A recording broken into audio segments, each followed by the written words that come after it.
All right, appreciate the time. I first want to ask you, what really brought you to the sport of soccer? What's your journey been like in the game? I've been playing soccer since I was a little kid. I guess like a lot of people tell you that, but I mean, what's brought me into soccer, it's just like growing up in the Caribbean, you're always outside, you know, like you couldn't afford like the shoes, you play barefooted, playing outside barefooted. You know what I mean? So it's been a long journey. I can like get myself a cleats now. When I used to play when I was back home, I used to get my toenail kicked out because I couldn't afford the shoes. I was just playing barefooted. So I mean, it's been a long journey, but I mean, I want to say I'm not really like just taking it one step at a time, and I want to say I'm happy with where I'm at right now. So the next chapter of your journey right here at Northeastern State, what really brought you to NSU? I guess the big question I'm asking is, why come play here? I mean, so I went into the transfer portal from Gardner-Webb, and I was looking at schools I wanted to go, and I was in Oklahoma before. I went to JUCO in Oklahoma, and Northeastern State, I got teammates who played there before, and they told me good stuff about Northeastern State, and I think it's a good program. The coach have a winning record for the most part.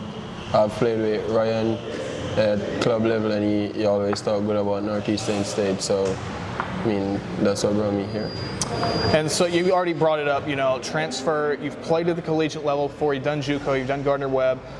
So even though you are a newcomer, you still have a lot of experience that you can bring to the table. What are you hoping to provide for those guys in the locker room? And I guess just to add on to that, even though you are a newcomer, do you still feel like there's, you know, you got a chip on your shoulder to prove yourself to the rest of the guys around you? I mean, yes, I have a chip on my shoulder, definitely, to prove myself to the rest of the guys. Like, I think I bring in some form of leadership to the team, and you know, when you're coming from an NCAA Division I team, and sometimes you come down to Division II, and the players probably think that how was he playing at the Division I level? So like from the get-go, I put my foot on the gas, hit the ground running, and the team accepted me. And I mean, it's a pretty good team, pretty good. Like a lot of players, like tons of players. We got Davi, we got Ben.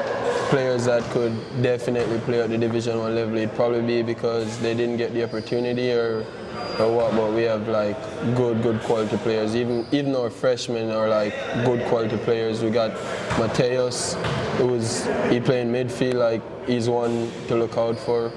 I mean, we got a lot of quality on the team. So I do want to ask, just talking about expectations for 2023, obviously got some really good teams in this conference. What's kind of the vibe like in that locker room, getting ready, getting all set up to go up that ladder in league? What are you guys looking to do? What are your expectations? I mean, the expectation is always to go all the way. So you don't want to expect something here and then you finish here. But if you expect all the way up here, then finish here, I mean, so it's we got a lot of new guys on the team. I think 17 new guys are around that number. So big number.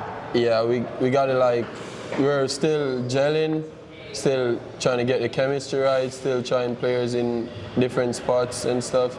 But our expectation is we want to win the conference, and we think we have a shot at winning the conference.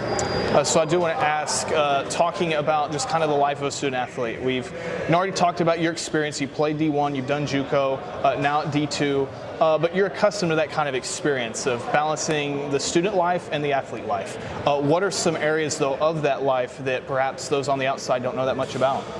I mean, it's a student athlete, not an athlete student. So, I mean, academics come first. It doesn't matter how you want to look at it, but academics is first, because that's what nobody can take away from you in life, academics. Like, people on the outside, they probably don't see the sacrifice you got to put in, like practice at 6:30 in the morning, you got to go to bed early, you got to change your sleep schedule, you got to get homework done, you got to get assignments in on time, so it's a lot of sacrifice. But at the end of the day, you got to put in the same work for the academics you want in the athletics. It's a student athlete. This team, without a doubt, working very hard, building towards, trying to get something special going in 2023. Last question, and this is your chance if you got somebody watching back home, friends, family, just in general though, what's your message to the RiverHawk faithful as you're all making this big push here in the fall? I mean, what I want to say to the RiverHawks faithful is just, we can't do this without you guys' support. We got a lot of student athletes on campus. We got a lot of different sports. So if we support each other, then just fill up each other game, basketball, soccer, football, baseball, come support each other, and you guys could give us a big push. And for back home, I just want to shout out to everybody who's been there for me. I want to shout out to my mom. I want to shout out to my, I want to say, adopted parents here in Oklahoma, in Tonkawa, Diane and Ken Smith.